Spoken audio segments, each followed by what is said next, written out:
Amigos, me estoy curando. El doctor me recetó aventucetamol y dosis diarias y extremas de kilometromicina. No ha sido fácil.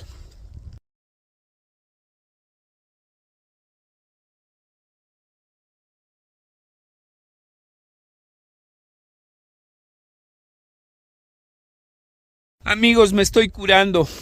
El doctor me recetó aventucetamol y dosis diarias y extremas de kilometromicina. No ha sido fácil.